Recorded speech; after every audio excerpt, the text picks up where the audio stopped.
السلام علیکم ورحمۃ اللہ۔ دیکھیں، وراثت تقسیم ہونے کے بعد اگر کسی کو پہلے ہی اللہ تعالیٰ نے بہت مال دیا ہوا ہے، وراثت بھی مل رہی ہے، تو وراثت کا مال کو کسی کو دے سکتا ہے، کسی کمزور کو، ضرورت مند کو، بہن ہو یا بھائی ہو یا کوئی اور ہو۔ تقسیم ہونے کے بعد پہلے مال تقسیم ہونے دیں، یہ نہیں کہ وہ اس کی مجبوری کا آپ فائدہ اٹھا لیں تو آپ بعد میں ڈنڈورا پیٹنا شروع کر دیں معاشرے میں، جی ہماری بہنوں نے ہمیں دے دیا۔ یہ بعض اوقات مجبور ہوتی ہیں، خوشی سے نہیں دیتی، اوپر اوپر سے کہہ دیتی ہیں، دل سے نہیں دیتی۔ اس لیے جس کا بھی مال ہے پہلے ان کے ہاتھوں میں دیں، بعد میں آپ مانگنا کچھ عرصے بعد تو شاید کوئی کسی کو اپنا مال نہ ہی دے۔ اسی طرح وراثت کے مال میں گھر چھوٹا ہو یا بڑا تقسیم ہوگا، یہ بھی ایک مسئلہ ہے۔ اگر مکان چھوٹا ہے تو اسے بیچ دیا جائے گا، رہنے کی کوئی صورت ہی نہیں ہے، یا تو کوئی ایک دو وارث خرید لے، نہیں تو پھر بیچا جائے گا۔ یہ بہانہ نہیں چلے گا گھر ابھی چھوٹا ہے، ہم اس میں کیا کسی نہ کسی کو حصہ دیں، ہم کہاں پہ جائیں گے، یہ بہانے ہیں لوگوں کے۔ تو اس لیے سبھی کا حصہ ملے گا، بہنوں کو، بھائیوں کو۔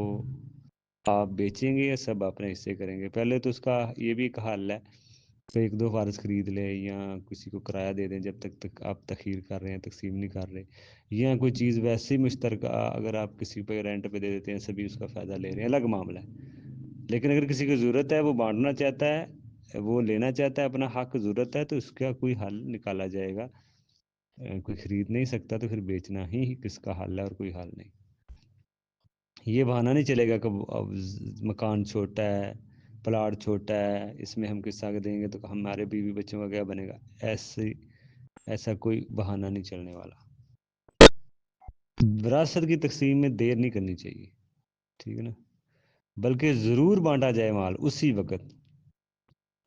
ایک اور اس میں مسئلہ آتا ہے کہ اگر کوئی وارث یہ کہتا ہے کہ مجھے فرنٹ میں حصہ چاہیے ترکے کی تقسیم میں، تو کوئی وارث اپنا مطالبہ کرے کہ یہ اجازت مجھے چاہیے، اس زمین کا فرنٹ کا حصہ مجھے چاہیے، تو ایسے نہیں ہوتا، بلکہ آپس میں بیٹھ کے پہلے تقسیم کرنی چاہیے۔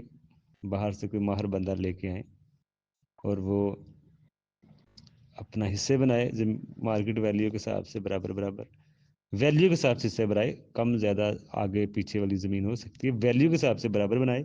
پھر بھی اختلاف ہوتا ہے، پھر قرآن اندازی اس میں ہوتا ہے، قرآن اندازی والا مسئلہ، اس طریقے سے پھر بانٹی جاتی ہے۔ پہلے اس کی ویلیو برابر کی جاتی ہے، چاہے زمین کے جو مرلے ہیں وہ اوپر نیچے بھی ہو سکتے ہیں، اس میں مسئلہ نہیں، لیکن ویلیو سیم ہونی چاہیے۔